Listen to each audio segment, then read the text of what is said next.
Characteristics of A database అంటే characteristics అంటే ఏంటి? బేసిక్గా డేటాబేస్ యొక్క క్యారెక్టరిస్టిక్స్ అంటే ఇలా సపోజ్ ఒక ఎగ్జాంపుల్ చెప్తున్నాను. ఒక మొబైల్ ఫోన్ మీరు పర్చేస్ చేశారు, ఓకే? ఒక మొబైల్ ఫోన్ పర్చేస్ చేసినప్పుడు దాని యొక్క క్యారెక్టరిస్టిక్స్ చెప్పమంటే మీరు ఏం చెప్తారు? దాని యొక్క డిజైన్ ప్రాసెస్, ఓకేనా? దాని యొక్క బిహేవియర్. సో అది ఒక గేమింగ్కి రిలేటెడ్లో ఉందా, లేదంటే ఓన్లీ పెర్ఫార్మెన్స్ రిలేటెడ్లోనే ఉందా, ఓకేనా? అలాగే దాంట్లో ఉన్న మెయిన్ ఫీచర్స్ అన్నింటినీ కూడా క్యారెక్టరిస్టిక్స్ అని చెప్తాం, అంతేనా కాదు? ఆ మోడల్ డిజైనింగ్ ఉంది కదా, యాపిల్ అనేవాడు ఒకలాంటి డిజైన్స్ అనేది ప్రొడ్యూస్ చేస్తాడు. సేమ్ టైప్ ఆఫ్ డిజైనే వేరే మొబైల్ దానికి ఏమైనా ఉంటుందా? ఉండదు కదా. ఎందుకంటే each and every model represents as a patent. అదే మోడల్లో కనుక ఇంకొక మొబైల్ ఫోన్ రిలీజ్ చేస్తే they will put a case, అంతేనండి కదా. Why? Because of the model, the shape and the design is the very unique nature in standard and branded mobile phones, అంతేనండి కదా. అలాగే మీరు ఒక ఆటోమొబైల్ ఇండస్ట్రీ ఉందని అనుకోండి, ఓకే? ఆటోమొబైల్ ఇండస్ట్రీలో కూడా ఒక వెహికల్కి సంబంధించిన క్యారెక్టరిస్టిక్స్ అని అంటే ఏం చెప్తారు? దాని యొక్క డిజైన్, దాని షేప్, దాని యొక్క ఫీచర్స్, దాంట్లో ఇంకా ఇంపార్టెంట్ ఫీచర్స్కి సంబంధించినవి ఇవన్నీ క్యారెక్టరిస్టిక్స్ అని చెప్తారు, అంతేనా? Now coming to the DBMS, database management సిస్టమ్స్కి సంబంధించిన క్యారెక్టరిస్టిక్స్ అంటే ఏం చెప్తాం? నేను డేటాబేస్ తీసుకోవాలి అంటున్నాను.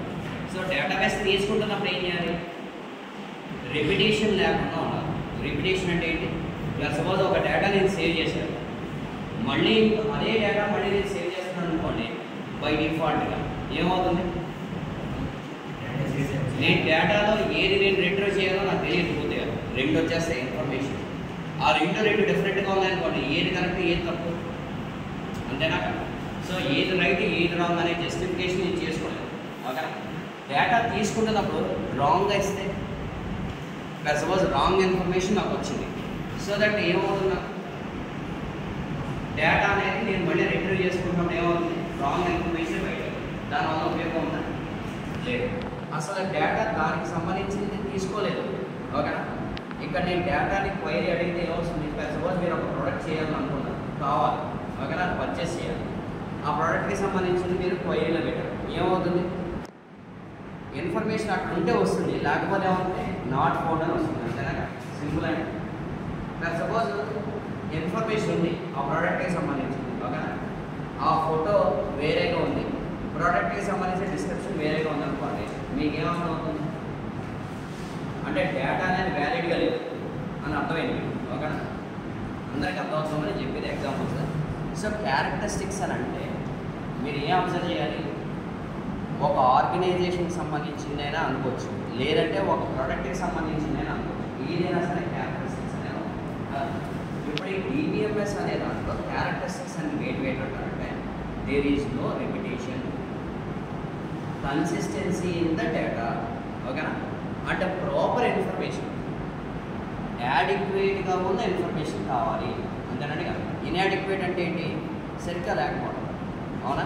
సరిగ్గా లేకపోతే డేటాబేస్లో నాకు ఇన్ఫర్మేషన్ కావాలనుకున్నప్పుడు వస్తుందా? రాదు కదా. అందుకని రాసుకోండి ఫస్ట్ పాయింట్ కింద. ఫస్ట్ పాయింట్ ఏంటి? డేటా అనేది data should not be repeated, ఓకేనా? Data should not be repeated. అందుకని మీరు ఏం చేయాలి? దీనికి ఇంకొక పదం ఉంటుంది, డేటా రిడెండెన్సీ. డేటా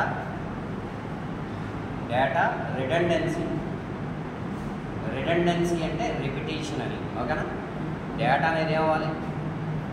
రిడెండెన్సీగా ఉండాలా ఉండకూడదా? Should not be there data redundancy, అంతేనండి కదా, ఓకేనా?